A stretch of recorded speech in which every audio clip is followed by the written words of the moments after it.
This Mission Sunday Review, given by Linda Diffley at the Succothon United Methodist Church, July 30th, 2023.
Hello, SUMC.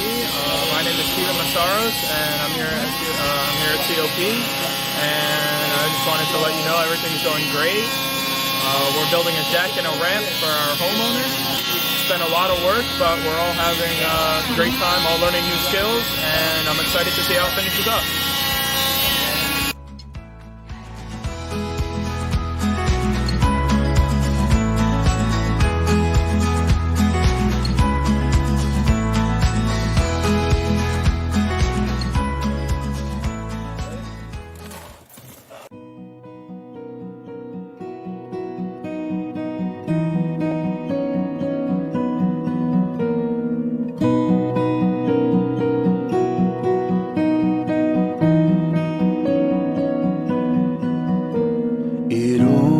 Takes a spark to get a fire going, and soon all those around will warm up to its glowing.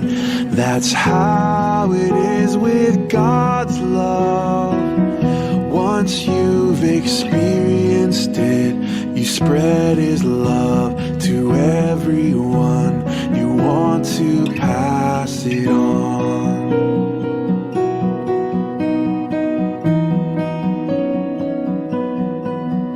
What a wondrous time in spring, when all the trees are budding, the birds begin to sing, the flowers start their blooming. That's how it is with God's love. Once you've experienced.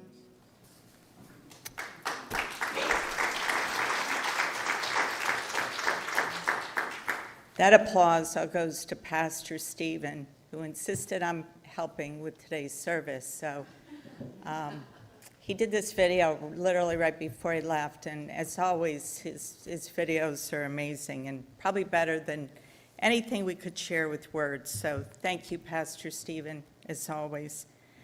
Today you're going to hear from people that have been doing missions in a variety of forms throughout the year. We're such a fortunate church because we do believe not only in participating in missions, but donating, because donations are also critical because they allow us to participate in more activities. But the prayers and the thoughts and the notes that we receive as we're doing different programs is always tremendous. So I'm asked 4 people to share their experiences, their various experiences through the past year, and hopefully their words will inspire and motivate you to keep going and to keep believing in missions in this church. One of the longest missions our church has been involved with, other than COP, is right below our feet in the thrift shop. And I know maybe people think of thrift shop like, oh, shopping, but it is so much more than just the ability to shop at your church. And it would not be possible without tremendous, tremendous volunteers. So I'd like Stacy to come up and share about the thrift shop experience.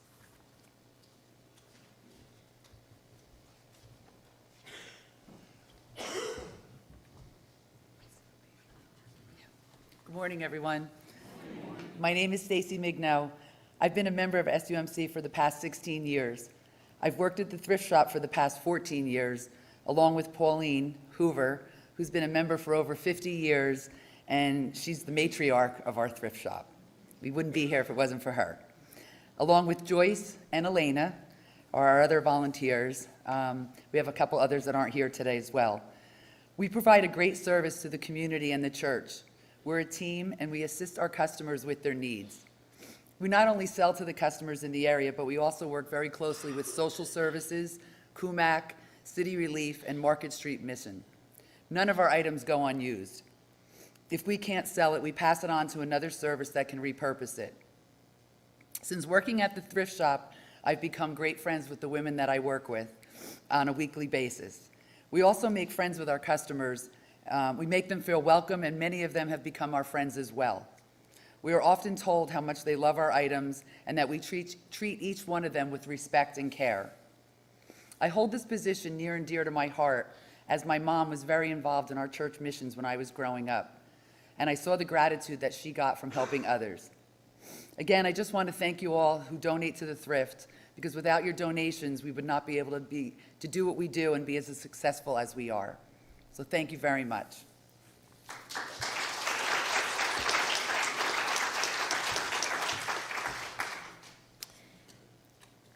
Another mission activity that's grown in our church in the last, it's probably been 12 years, has been our participation, our partnering with CUMAC. CUMAC is the Center for the United Methodist Aid for Relief, is what the acronym means, center, forgot to say. And it's one of the largest food banks in New Jersey, and definitely the largest in the northern part of the state. CUMAC was originally started by the Methodist Church, but many years ago switched and became a nonprofit. Several of us go down to CUMAC once a week and volunteer for a few hours, normally spending time in the warehouse, but we go wherever they need us, and it's become another family for us with the people that work there full time. So one of our volunteers, Karen Ruppel, is also amazing because she also does, besides CUMAC one day a week, she does another day of the week at Habitat for Humanity's Restore, right off Route 10. So I'd like Karen to come up and share some of why she does what she does.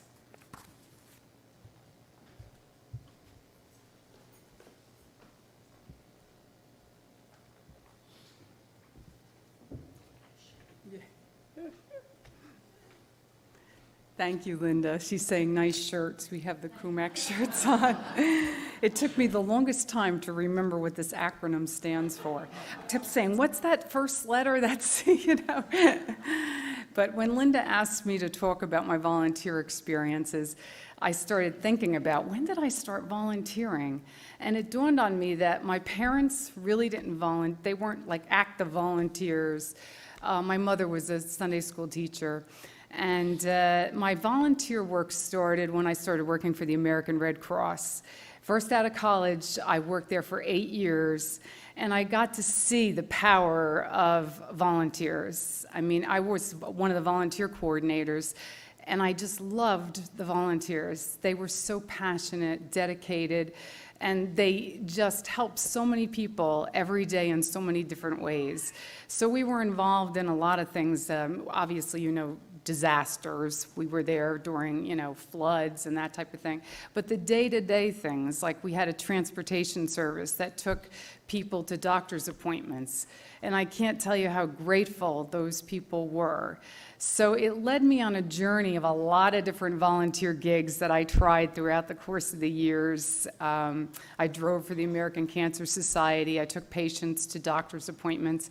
And I did some other various volunteer things.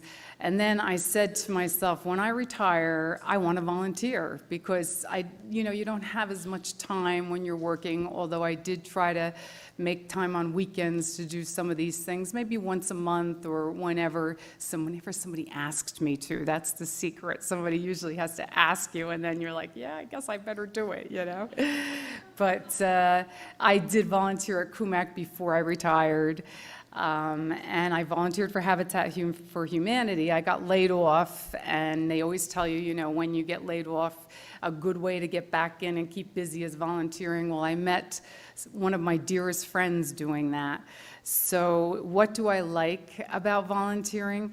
I have to say, it's just so rewarding. I mean, it's the people you're with, the camaraderie, the friendships you develop, the feeling that, you know, you're actually doing something worthwhile, especially with I have passions about two things. One is food insecurity, and the other is housing insecurity.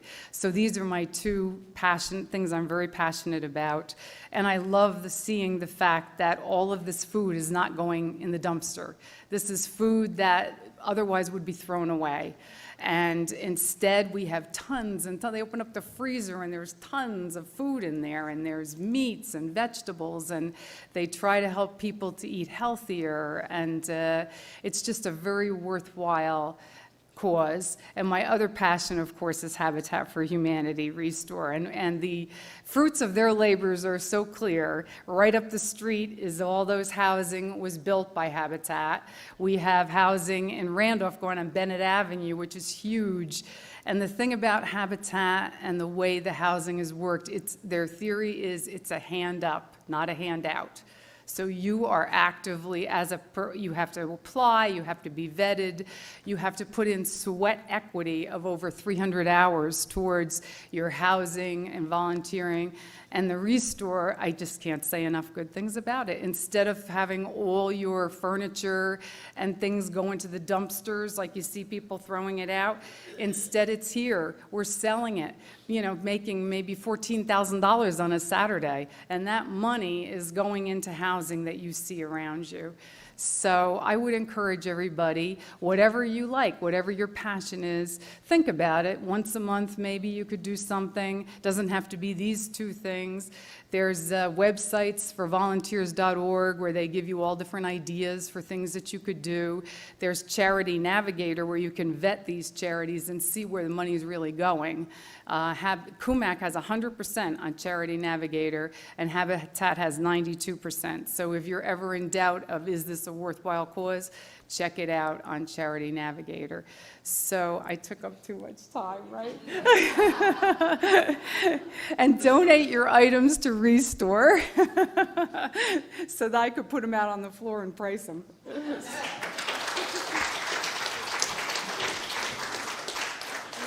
Thank you. I want to give a shout out. She's not here today, but Peggy Grow has been battling a lot of health issues in the last few years, and yet she keeps staying as our coordinator with Roxbury Social Services to figure out where are their greatest needs and how we can help support that. And we support that not just with food, but a lot of times when we get donations, they need gift cards for gasoline. So we end up buying gas gift cards, or we'll buy ShopRite gift cards that allows them to go buy the things that they can't give out at Roxbury Social Services. So Peggy's done an amazing job, and there's a team of people, Janet, Stacy, Marge, Elena, Kathy, who go back and forth picking up donations from BJ's, from what comes into our church, and taking them to Roxbury Social Services every week. So major shout out to them, because this is another very long-standing mission. I got a backpack this morning and I put it down front and center, just kind of as a reminder to everybody, we're in the home stretch. These backpacks will be given to some of the youth in Roxbury Township who don't come from families who don't necessarily have the means to buy all their school supplies. So thank you very much to Peggy. We have a major mission activity kicking off Saturday with a team led by Sam Perez, way in the back corner of the room here, going to Costa Rica for a week. And we're going to have a special Sunday, it's the 19th of August, where we will be interviewing them on the 4 that are going to be going to Costa Rica. We'll be interviewing them on their experiences. So we're not spending a lot of time on it today because they haven't done the mission yet, but they do leave. There goes my cross. They do leave this coming Saturday, so I just ask you to give prayers. It's Sam, Marge, Sarah Waldron, and where is she? Is she here this week? Sue. Yes, Susan Horstman, not Susie Ann Gibson, but I told Susie Ann Gibson last week, that was a God wink. She needs to go at some point. I'm going to lead into COP, which we just finished our 41st year. For Janet and myself, this was year 17. For Dave Kim, who participated, he kind of lost track, but he started as a youth and went to an adult. He's probably approaching 26, 27 years. COP started in this church due to a lot of support from the congregations of Newton and this church. Mary Lou, Valentine, and Kip were very instrumental. The Brown family, who I'm hoping are watching online today, were also very instrumental. And it keeps, we've had waves where COVID, of course, knocked us back a little bit, but it's so great to know that participation levels are coming back. One of the greatest gifts for me at COP are the youth that come and attend. And it's rewarding not just because of what you watch them doing physically, but what they give spiritually and what they give to the homeowners when they're at a site. So we were blessed, very blessed this year. One of our youth was Lucas Massaros, who hates public speaking, but kind of without a bribe agreed to speak today on his experiences, since his brother Stephen was very eloquent on the video and also helped out with worship. So Lucas, come on up.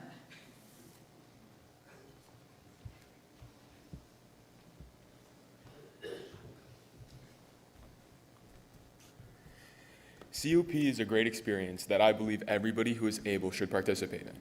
For those who don't know, Christian Outreach Project, or COP, is a mission where people go and spend a week to help others who are unable to fix their houses. For example, this year me and my crew helped my homeowner fix her roof and ceiling and do some yard work. COP is a great experience not only to be able to help somebody in need, but during the week, you also make bonds and friendships with people who you might not expect to make at the beginning of the week. Overall, the COP experience is not only fun, but it's very gratifying knowing that you can really help your homeowners get through tough times in their life because they're not physically able to rebuild their house. It's also very gratifying to know that I'm able to do God's work and help give back to my community.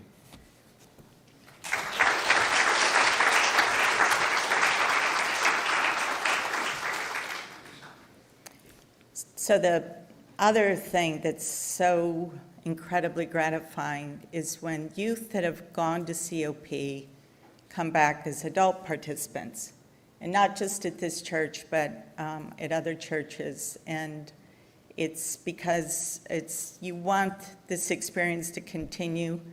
You know, I know I can't keep doing this forever. And you just want to know that it's in great hands and that some of the youth, our former youth that are now adults, are going to keep the program going and are going to do great things. I've been so blessed working with Dan Page. I started working with Dan his first year as COP as a ninth grader, but he was always very active in fundraising and stuff before that. And Dan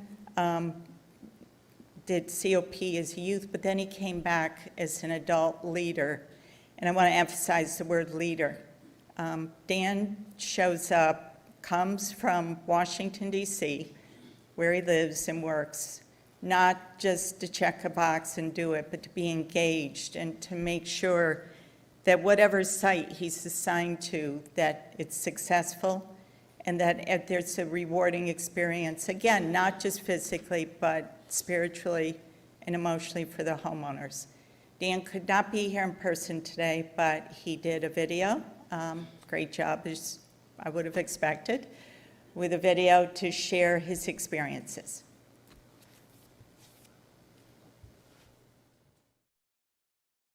Good morning, everyone. My name is Dan Page, and I'm going to be talking about my 7th year with the Christian Outreach Project. I wanted to start with a brief overview of COP as an organization, and I threw up a QR code. If you take with your phone, it'll take you to our main website where there's a ton of content, videos, pictures from years past, really good overview of who we are and what this organization has accomplished. But know that COP is a program that's brought together almost entirely on volunteer effort, except for our one part-time employee and our executive director, Dave Kim, but a 14-member board reviewing and analyzing applications every year. And then, of course, all of the wonderful people in the picture above that volunteer a week of their free time to come together, form the crews, and get all of these construction projects done.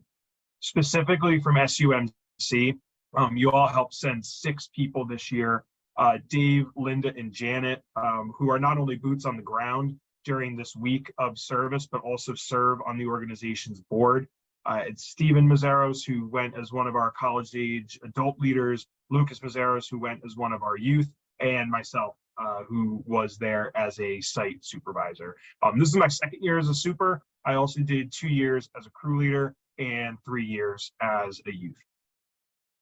When you're at COP, this is more or less what your day looks like. And I thought this was just an interesting snapshot of that Monday through Friday schedule that brings all of these projects to fruition.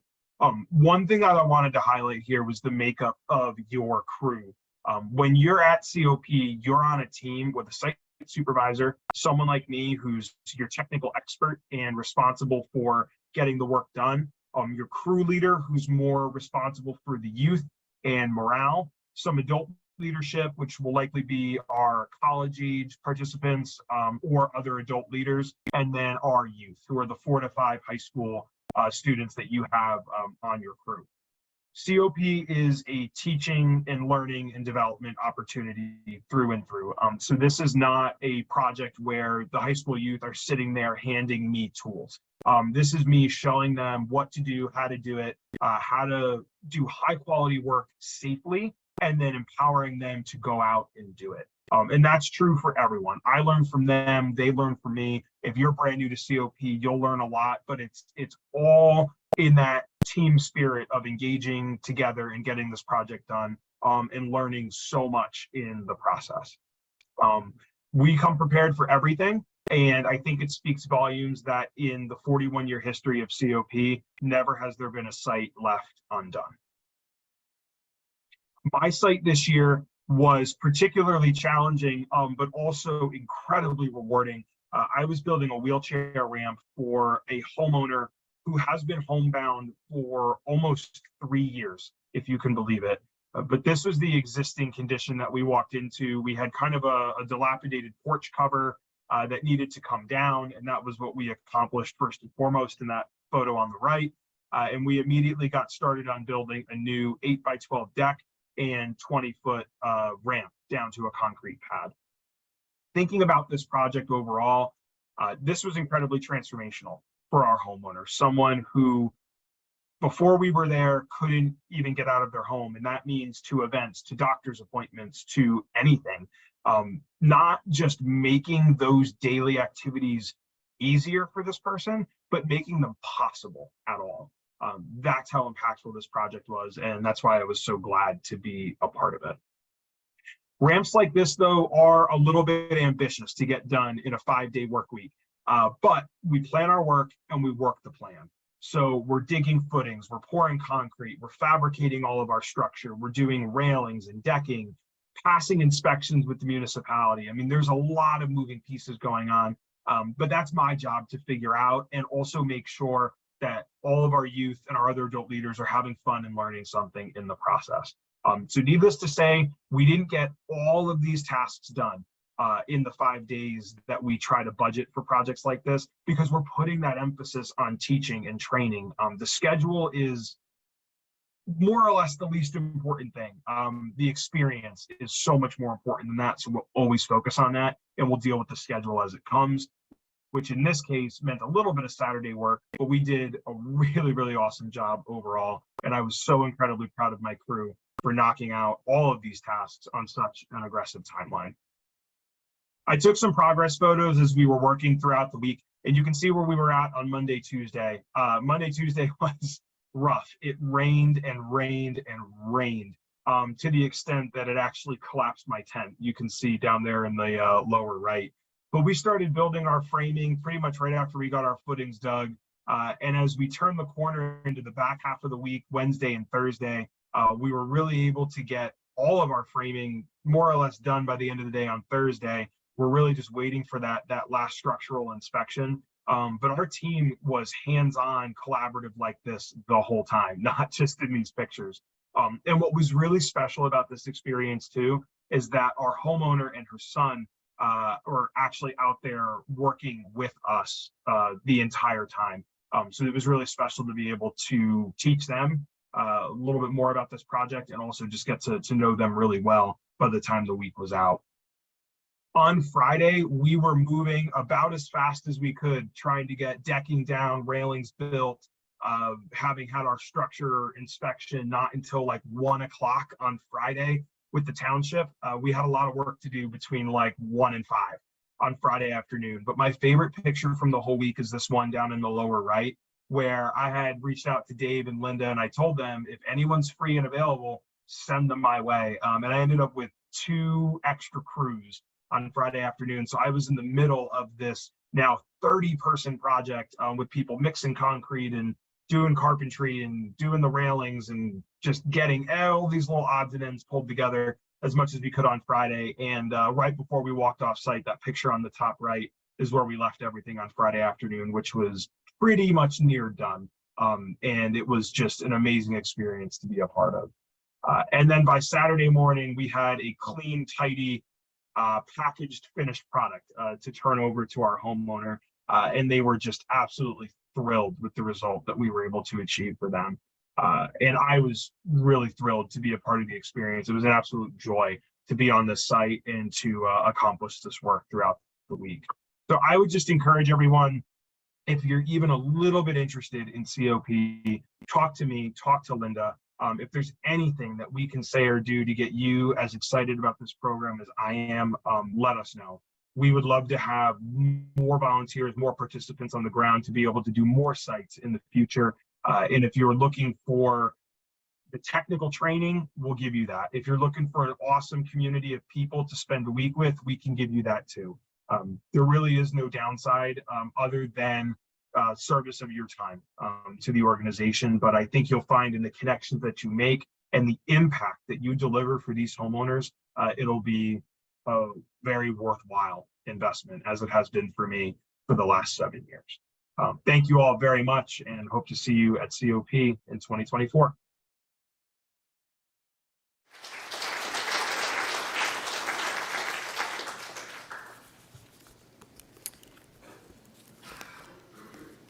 I want to just close briefly with probably just a little bit of statistics too. So COP this year, like I said, we're coming back after being knocked back a little bit with participation due to COVID. We had 64 participants, and our plan was to do 9 sites. And the great part is we were able to complete 12 sites this year throughout Sussex. So, but I thank all of you so much, because there is one of the things that I think isn't well understood. Missions, whatever we do in missions, we raise the funds separately for that. And it comes through, I know sometimes probably people look at fundraisers like, oh my gosh, another one. But that's how we raise the money to do the things that we want to do and need to be done, whether it's COP, whether it's Rice and Beans, whether it's donations to Roxbury Social Services, to CUMAC. Give a shout out to City Relief, which I didn't talk about today. But everything we do comes through your support with donations of food items, clothing, donations to the thrift shop. So thank you. Because this year wouldn't be possible, and going forward would absolutely not be possible without your support. There is I want to close with a saying that came from John Wesley that kind of sums it up perfectly. Do all the good you can, by all the means you can. Be all the ways you can, in all the places you can, in all the people you can, as long as even you can. So keep doing what we're doing. Thank you all very, very much for everything you've done.